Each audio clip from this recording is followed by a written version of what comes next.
Hello, people of the world. Um,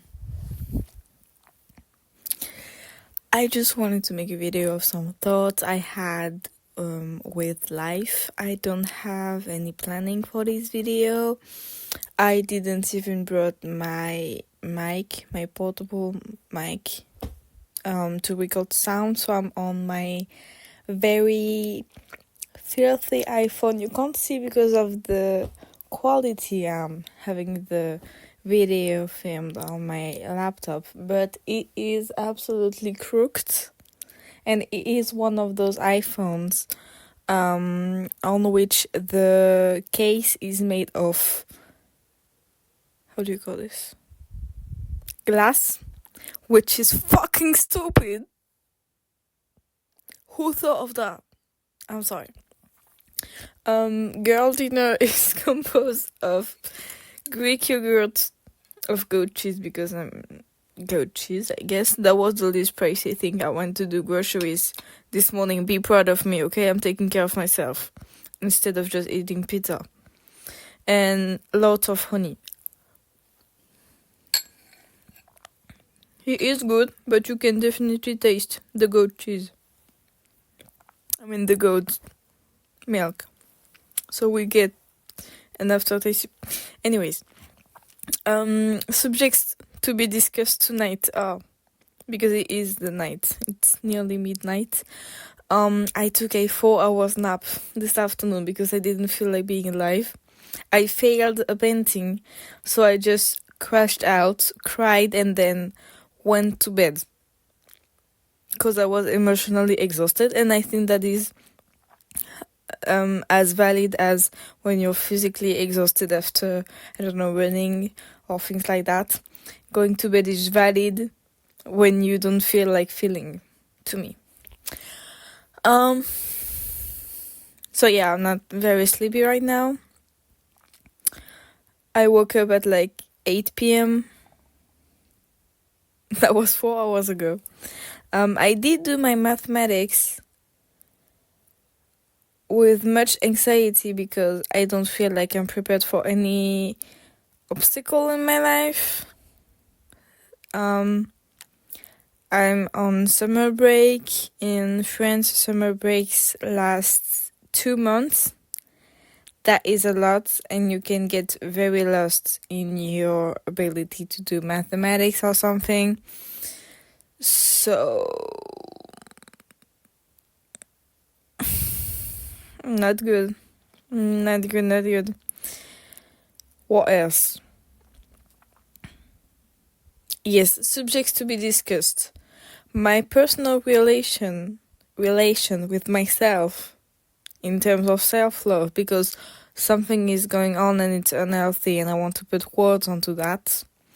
My stepdad actually thought of becoming my dad through adoption, and I told him I didn't feel like he was my dad, and I think I'm gonna start there because I've got some things to say. Yes, I'm stealing an accent from Ireland. I went to Dublin 3 weeks ago, which was very cool, awesome. I'm just adjusting the lights. Yes, it is a capybara. The thing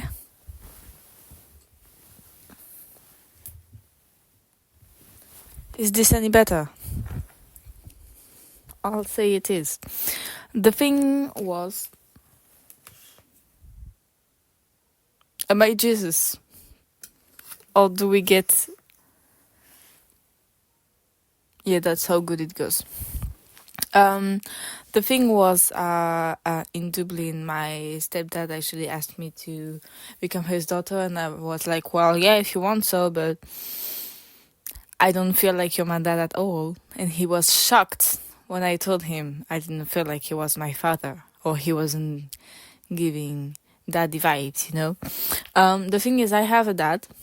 I still talk to him through messages.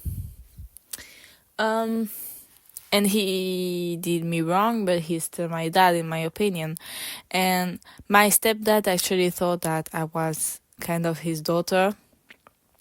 From his point of view, he's giving me the same love that he would give to his child, which is absolutely a lie. This man is in denial. You did not do that. Yes, I'm becoming American right now.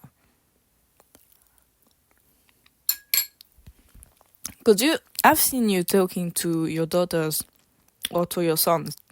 You don't talk like you talk to me. You don't do things like you did to me.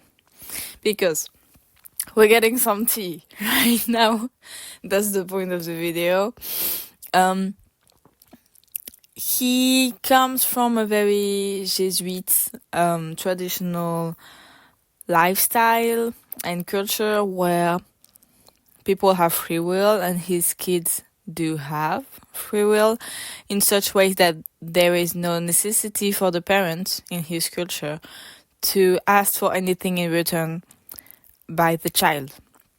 So like you can have kids, but they don't owe you anything.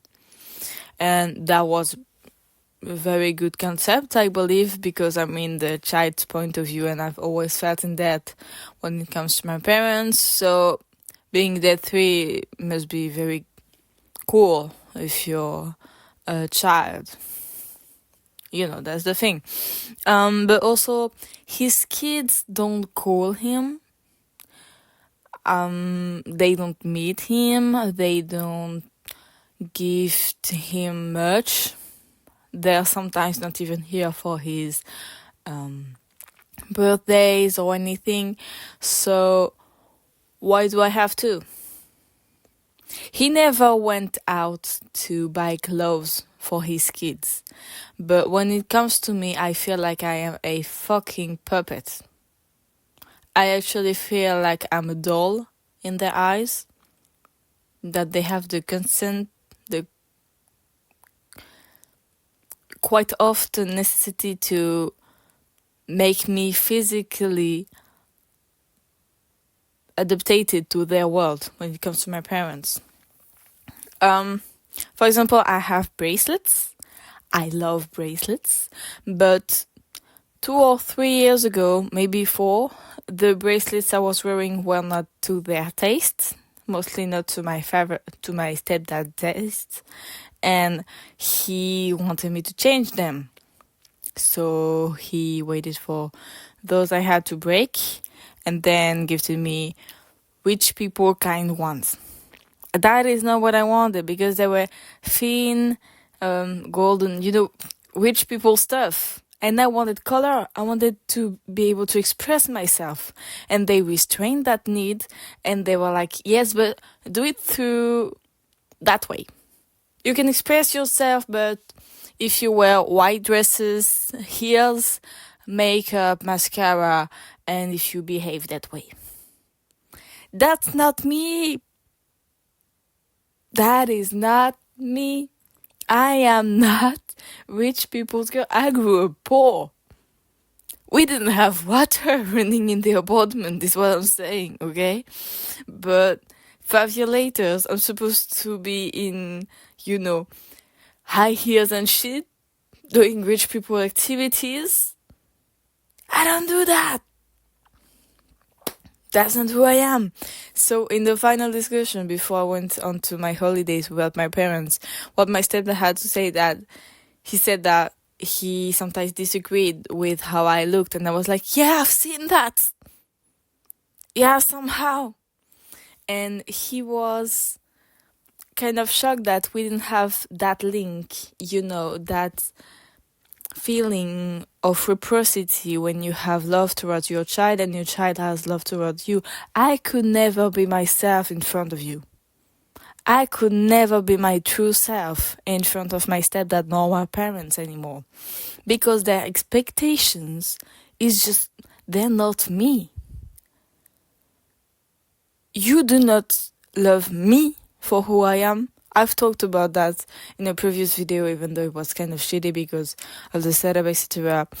But I'm just saying it again.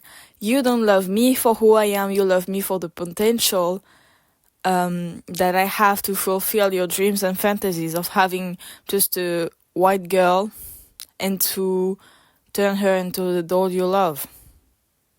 I remember, as a fucking traumatizing experience, the one time we had to go shopping for my little cousin's baptism, if that's how you call it. And at that time, we were just ending the poor era in my life and were taken care of by my stepdad.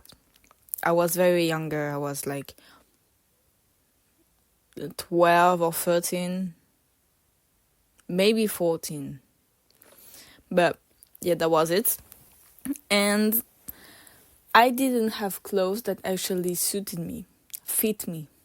I did not have that, but what was important wasn't that I could go to school with actual t-shirts that my friends didn't have to lend me, nor my brother had to give me, but we had to go for rich people fancy clothes, and I did not give a fuck. All of those clothes were ugly. And some very pretty stuff exists and costs lots of money, but I don't know, it was just my mother and I in the cabin, and she was like, yeah, but you're gonna dress up. And I'm like, yeah, but I'm not a doll, so just give me a shirt and a nice pair of pants and I can make something work. And she was like, no, but we're gonna buy you something, and that's not gonna be what you want, that's gonna be something that I think fits you. And that was so uncomfortable, because she just got clothes in the store and told me to put them on, and I hated that. Those clothes were just not me, and you can physically see on my body how they do not fit me in any ways. You can ask thousands of people, they will all tell you that this was an ugly fit. This was ugly in many, many ways. And she just wanted me to wear something fancy, but that did not suit me. That was not me. Or wearing dresses. I fucking hate to wear dresses. I despise it. Makes me uncomfortable through my gender identity. Makes me uncomfortable through physical, manners, because I can't do anything with my legs. I feel like I am just uncomfortable with the idea of wearing a dress. And you could see it on my body. You can see me wearing a dress and how ugly it was. And I'm not just saying that because I felt uncomfortable in it, but even the people who were the sellers, they would come into the cabin and were like, no, that's not it. Take it off. So yeah. So we ended up going with a jumpsuit. I think that's what it's called. It is still ugly. I am not wearing it to this day. I feel very uncomfortable in it. I don't think I ever fit in it anymore. That's another thing. My mother, I could actually call. I'm reading my sentence right now. I could have called for child abuse. Because my parents, most generally, did not take care of me as a child. They did not cook. I did. They did not clean. I did. They didn't do anything to care for my brother, except maybe some paperwork and go to the pharmacy with the orders for the medics, because I couldn't. I was fucking 12. I mean, I didn't have clothes to fit me. I didn't have pocket money or anything to survive throughout the day. I was left the fuck alone and still taking care of other people, such as my mom and my brother. That is crazy to me. When I look up of this era, and my mother still was blaming me for making personal changes, like cutting my hair and buying new clothes or having friends lending me clothes, and I had to hide those clothes away because otherwise it would make my mother feel bad about herself and being a bad mother. She was. That was bad mother behavior. I know we were poor and shit, but stepdad wasn't, and he was buying her heels and dresses and shit. What did I get? I'm sorry. This is not just teenager complaining. I could have called the police for that. Anyways, this era ended. But the thing I want people to understand is that sometimes people still love you and disrespect you in many, many ways. I believe that my mother loves me the most. She fucking created me. She loves me a lot. That was the most disrespected I've ever felt. So yeah. What else?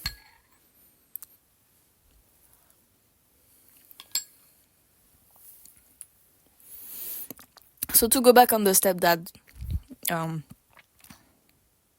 problem, what is up is that you don't love me, you love the idea of me being your daughter. And what I started my point about clothes with is that to make my parents happy, at one time I was like, yeah, maybe we can try on some skirts and some dresses at the store. And they brought me to the most high-end store ever. The lady was very nice. I tried every fucking dress that they had in the store to actually find something I was comfortable enough with. And the prices.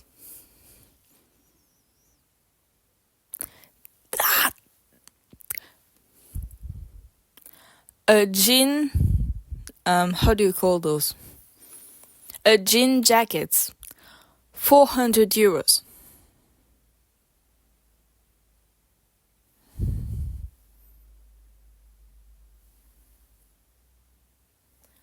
€400 for a jacket.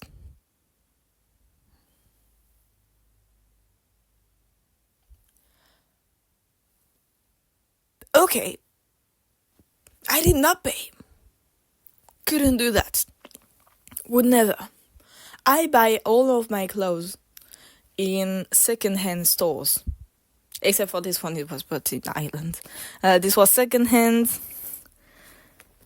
This wasn't, I'm actually lying, this was on the internet for Girl in Red references. But most of my shit, this is second-hand too. Most of my shit is from second-hand, is what I'm saying. I bought like 3 times on the internet, and otherwise it was gifts from my people, my friends, etc. So maybe if I can find clothes that suit me in second-hand that don't, have price tags that go with 2 zeros in the end before the comma, maybe that was unnecessary. Maybe we didn't need to pay 400 euros a jacket. I don't even wear the skirt and the dress we bought. I did wear some of them, but I don't feel comfortable in them. And the skirt, it's so weird because it's not weird, it's just uncomfortable through the stomach, and it's very snatched. And I spend all of my days sat down because I need to work on a desk, basically. So expecting me to be very thin while I'm sitting down, this is what I'm talking about when I'm saying that they wanted me to be a doll. Because it's like they wanted me to have the body for the skirt, even though it's not practical in my life to have that skirt, to wear it. I can't. My stomach is physically too big. So this is what I'm saying, like, I fit the clothes don't fit me. And when I was a child, that was because I grew up, but now I turned to gain weight, to be on a healthy weight. And I still have body dysmorphia. I have a lot of stretch marks. I did went to the pharmacy this morning to ask if they had retinol creams for stretch marks. And they were like, "You're a bit young, aren't you? And you're not pregnant, are you?" And they were like, we don't sell those anymore because it's dangerous for your health and it doesn't do anything. And I was like, oh. And the lady at the counter was like, yeah, but you're fine. It will heal with time. Be patient with your body. And she is right. I need to stop feeling better with my stretch marks, but I still do. And the thing is, my body changes with time, and my parents would love for me to be a child forever. I guess that comes with every parent, but they have very specific fantasies about that. Like, when I was 12, I decided to cut my 1 meter long hair to a bob, basically. And my mom kept the hair, put it in soft paper, then in a box, labeled it, sealed it. It's hair. How much emotional link do you feel you have to this hair? I am your daughter. The hair is dead. It's not part of me anymore. Why do you feel the need to keep the hair close to you forever? I bet she still has it.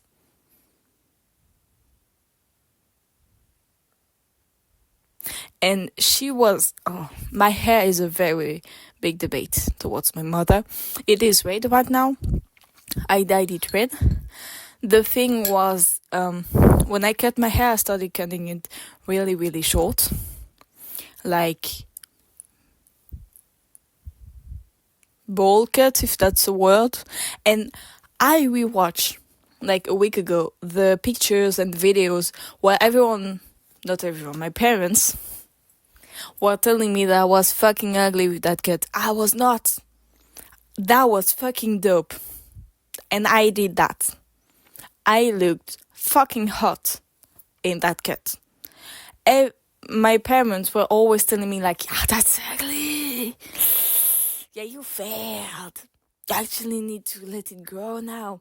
And when I went to the hairdresser to actually have it cut short, because my parents were obviously very willing to have my hair cut by a hairdresser, not by me, even though I succeeded. Even the hairdresser was like, you did that? No, you didn't. That looks good. And I got it straight. I can cut my hair. Why do you want your kid to be unable to do stuff? I was able to cut my hair and very good. I was good at it. Why did you want me to not be good at it? That was an ability, and they were just telling me that, yeah, but they are hairdressers for that. It's their job. What if I want that to be my job? Fuck you're talking about? You're making your child unable because that doesn't fulfill what you want your child to do. What the fuck? So you know what? When I'm starting to have more freedom and more time, I will cut that fucking bowl cut again. I looked hot in that. Don't tell me otherwise. I looked good. When I started, mastering the scissors, I looked good. They were lying to me saying that was not hot. It was. I am mad. So I have to let my hair grow because my mother telling me that I'm ugly every time I see her, that was a bit too much for my mental health. So I'm a victim. But to piss her off or to look even more beautiful, I dyed it red. And that looks dope. That looks fucking dope. And 2 weeks ago, I think, I even redid myself the coloration because I couldn't go to her hairdresser. And I did it myself. And it looks fucking good, man. It really does. It's uniform. It's what it needs to be, and it is. I am good at my shit. Don't tell me I'm unable, that I'm not hot, that I can't do anything. That is not true. I do it, and very well. So I feel like my video is kind of fucked up because the scenery is just like me yelling at my parents for 40 minutes. So yeah, the idea of people wanting me for my physique, for who I am on the exterior while I can't be myself on the interior.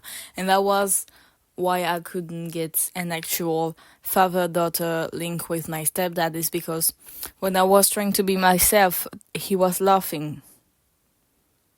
And I don't care if that was second-degree love, because there was not a time where he was genuine with me expressing my feelings. And I have just given up.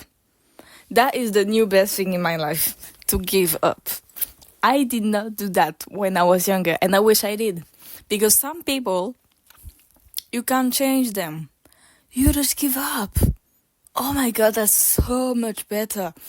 In Dublin, that's what I learned, because I was having debates with my stepdad, because I am a feminist, and he's like, yeah, but it's not that bad, like in Paris you can still wear a skirt outside. And we were also talking about would you rather be stuck with a bear or a human, or a man specifically. And I saw a video that was actually scientifically saying that sometimes the bear is very cuddly, the man is not. My stepdad was like, yeah, but that's irrational. Women have got a problem. You guys can't think anymore. And I was like, yeah, irrational comes from fear, because women fear men now. That is a problem. That needs to be something. Yeah, but you can't think. You can't resonate. Can't do that. That's just stupid. And for one night, I expressed what I had to say, and then I stopped.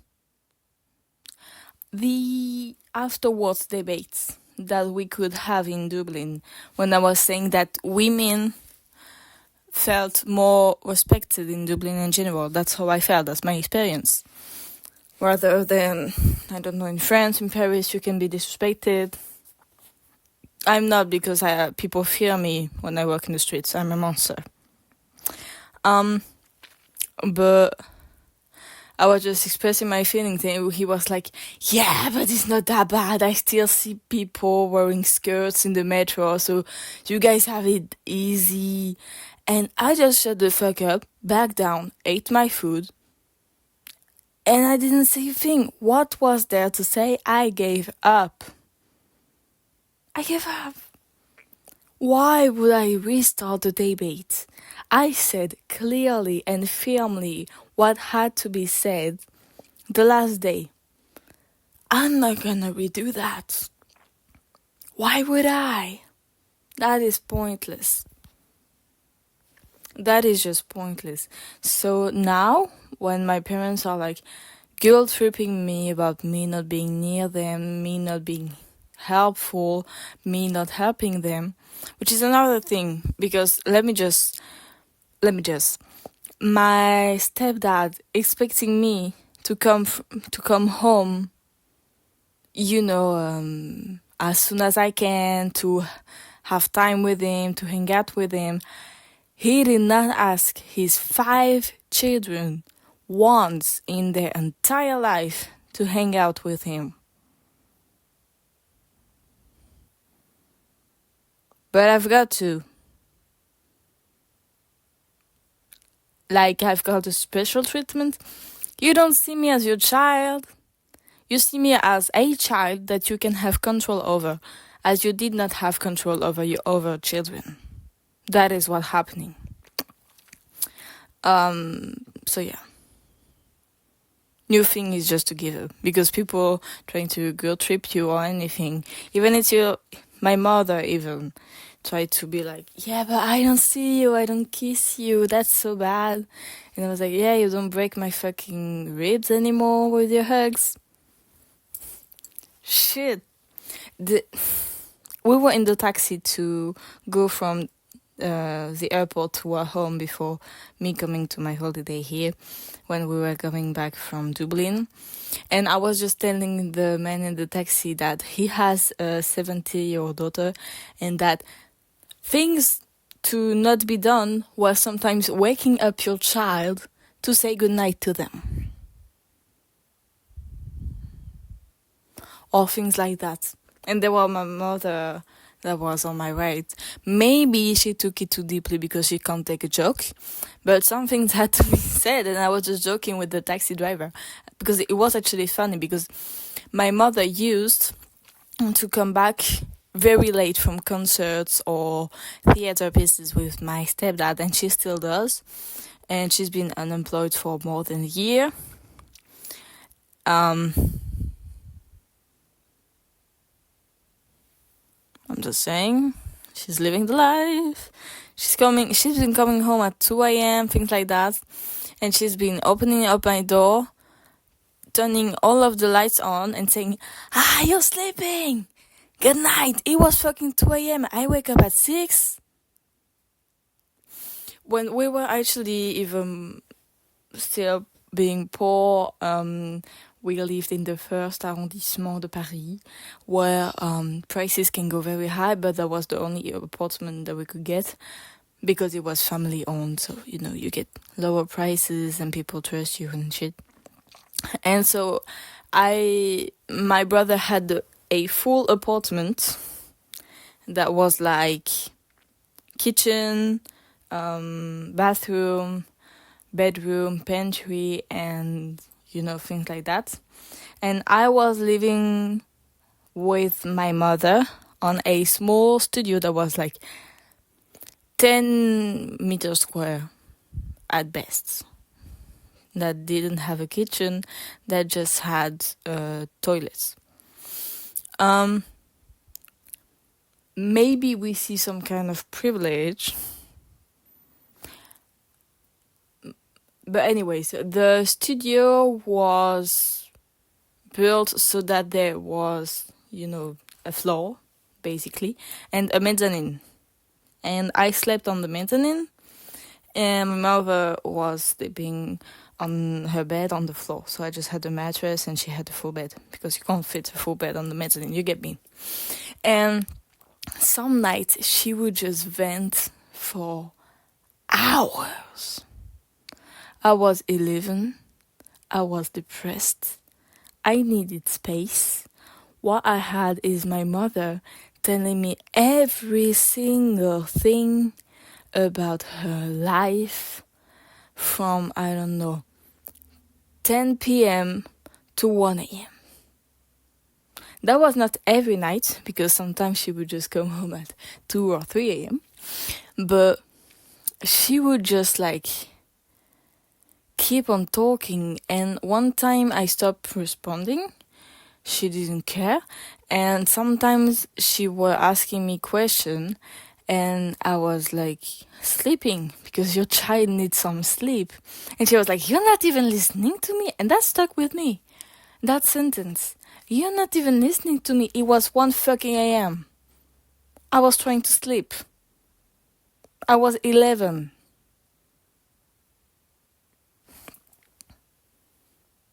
One pause for this experience. What the fuck?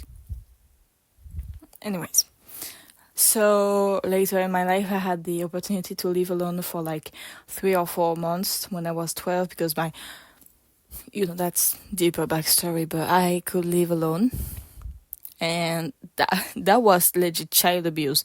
You let your 12-year-old live alone in Paris, in the very center of Paris, near Les Halles. Have you ever been to Les Halles?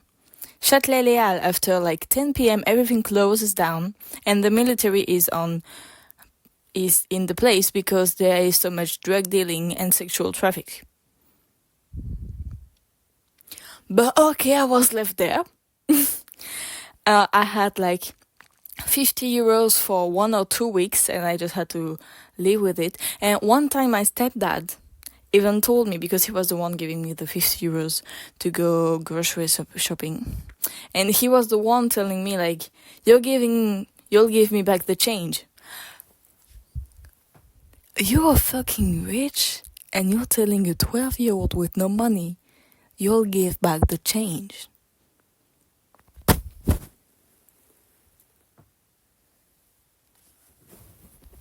The audacity. Anyways, So that was child abuse episode 2. That was a good time in my life. I was actually able to feel emotions that needed to be felt. I could finally hang out with people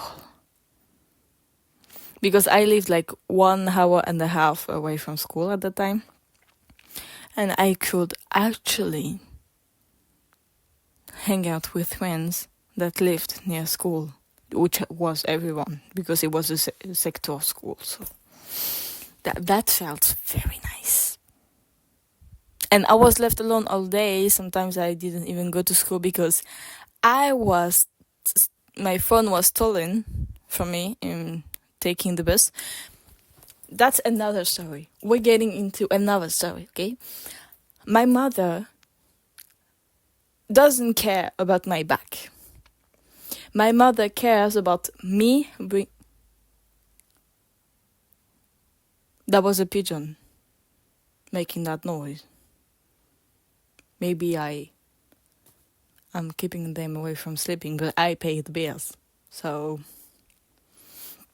my mother didn't care about my back. One time I had to go over a sleepover in a friend's apartment, and she had me taking 3 full bags. Like I had my backpack with personal stuff, then a bag that you can take like this with full bed setting with bed sheets and even sac de couchage, bags in which you just sliding and sleep. That was civilized people. Like they had beds and shit. But my mother didn't want me to bother, so I had to brought all of the sleeping things.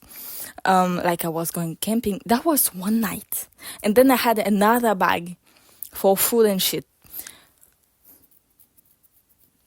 That was one night sleepover. But you don't think that something's wrong with you. And so when I was 12-year-old, going from this apartment, living alone, to my family apartment, which was a disaster. It was 1 hour of traffic, and I was overpacked. Because my mother, once again, wanted me to bring this, bring that, bring that, bring the food, etc. So I had no free hand, and obviously couldn't watch on my personal stuff and got it stolen. So I got my phone stolen, couldn't contact anyone from where I was for like 2 or 3 weeks before my uncle actually lended me his iPhone 4. What a savior. Can we get a month of upload for my uncle? What a savior. He handled the situation. It wasn't even in the same country as I was. Like, I think he was outside of France at the moment. So, yes, queen. And so yeah, I had no alarm clock, no way to get waking up because there was no one in the apartment. It was just me. Yeah. So then I arrived late to school and was gotten yelled out for that, for being late. Sometimes I actually listen to myself speaking about my past and figure out that I'm still alive, still happy, still thriving, and that is exceptional. What the fuck did I have to go through to just be here? Why? I did not sign up for war. But okay. Looking back at it, it's even worse. People don't have to go through that as children. I was 12.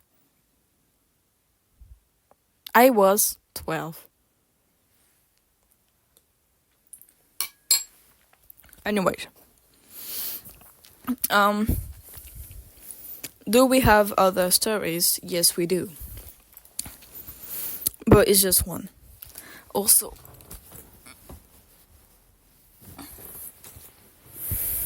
let there be light.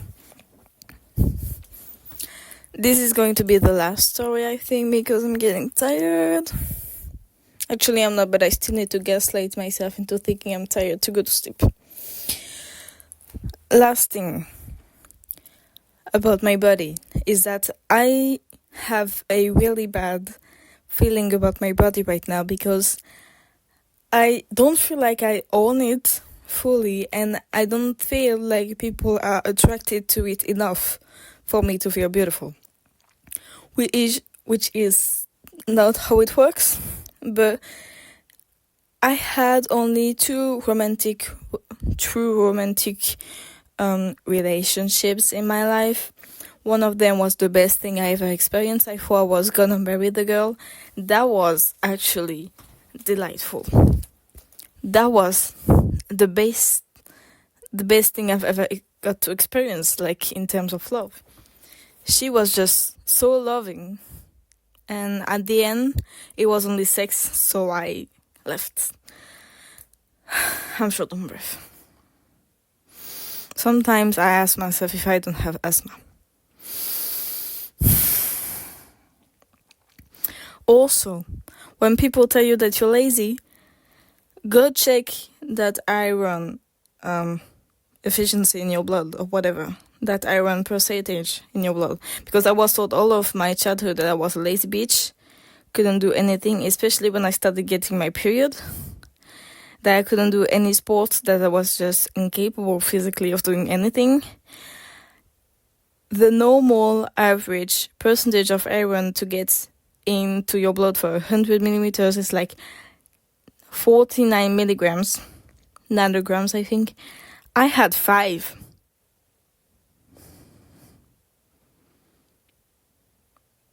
Another word for child abuse, because I was not fed enough things. My mother basically is kind of allergic to carrots and most vegetables and most fruits. So all of my childhood I had like courgette and white onions with water and sometimes salt. But because elements and food is naturally salted. So adding salt to your food is actually destroying your body, according to my mom. You do you. I'm gonna keep adding salt to my pastas. So that's another thing, food. I believe that my mother has some kind of eating disorders. She's not healthy with food. And also I was not fed carrots until I was 7. That is very bad for your child. First of all, because carrots are actually very healthy for when you are a baby. Second of all, the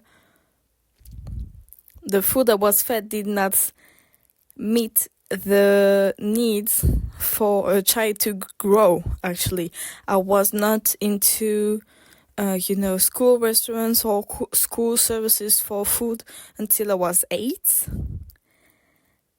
So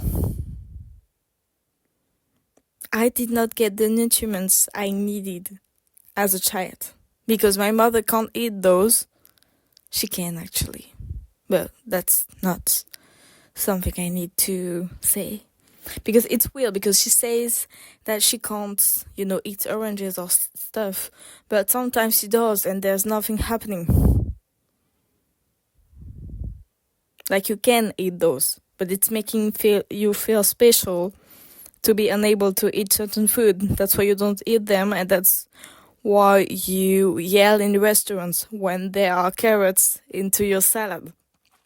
That's because you want the attention, I believe. So yeah. So in EP, when I started, getting EP classes back because I had broken my feet earlier on, that wouldn't heal, maybe because of the lack of proteins and iron in my blood. But yeah, that one funny thing is that my mother actually studied 3 years to become a nutritionist. Where did that go? I don't know. So yeah.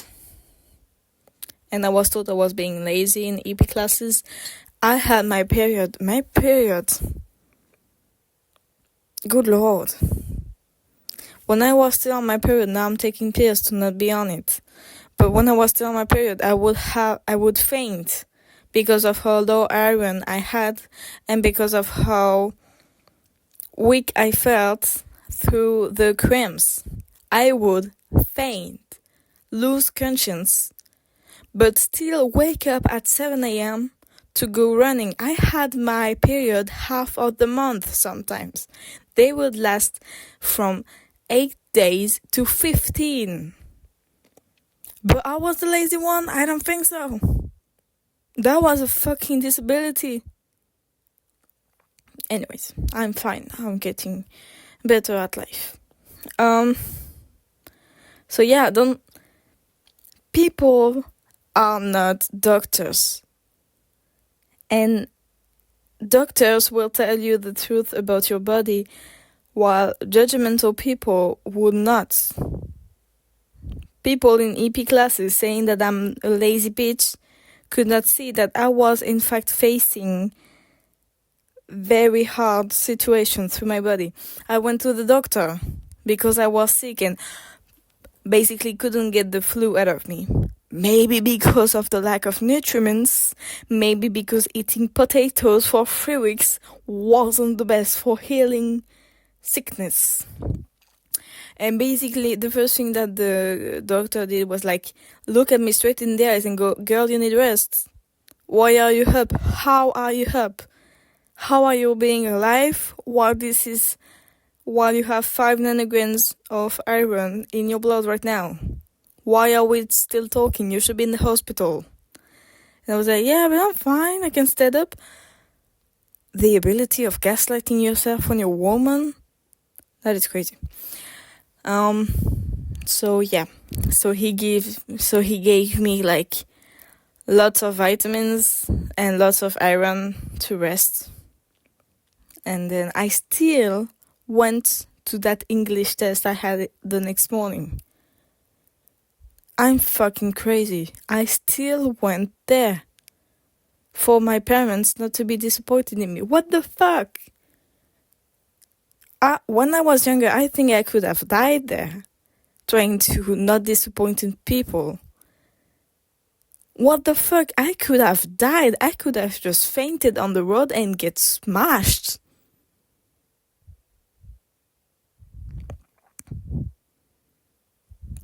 But she was short on breath while taking the stairs, so she's just weak. What the fuck? What the actual fuck? So yeah, we've seen now that sometimes I can get into a people pleaser form. And one I was talking about, love relationships. The second one I had was with a man, a boy. Clearly a boy. I was young too. I was 15. And the only thing that kept us, together was that I was in good shape. Like I was very hot. Basically, my body was very sexy and stuff. I didn't have stretch marks. I didn't have cellulite back then. I didn't have shit. I felt hotter than ever, and there was no love in that relationship. It just lasted like 3 months because it was just around me being hot, basically. So I felt very, very confident in my body the next year after we finished that relationship, because I was like, my body is cool. People love me for my body. But the thing is, people love you for your body. They don't love you for anything else. And I felt that throughout my stepdad too, or most of my male friends. I had to just say it out loud, like, I'm gay, I'm not interested in you, get your filthy hands away from me, so that they would understand that my body wasn't the thing that was gonna get us friends. So yeah, like now people want me for my body. So I felt like I had a very nice body, and then I started losing faith in myself. Also, engineering school, I think, had a role in that. And now I feel like I want people to still want me for my body, because it would make me feel comfortable around my body, but that's not happening because I don't want people to want me for my body. I don't even want people to want me anymore. I want to be left alone. I'm spending some of my time alone here, and that's just the best thing ever. Like, no expectations or anything. I still had a bad day because I felt the need to meet expectations I had around my body, but maybe I just need to accept it. Maybe I just need to accept that I can fail the painting. It's alright. It's needed for the processes. It's the journey. So yeah. I don't know what I was going for, but the conclusion in general is that the journey will impact you, it will shape you, and you just have to make something good out of it. Because even though it's been like 40 minutes since I'm, speaking badly of my past, of my parents and stuff, but what results from the story is that I'm capable. I have many abilities, even though people sometimes don't want me to have them. I can cut my hair, I can bleach it, I can dye it, I can make my own clothes, I can do anything I want. Even though sometimes it's hard, sometimes it takes time, I can do it. I am capable. Even though people try to get me down, I'm still up. And yeah, that's basically it. Like, you are capable. You have the ability. We are able as humans to do a lot of stuff. That's great. I am grateful right now. And I am going to sleep.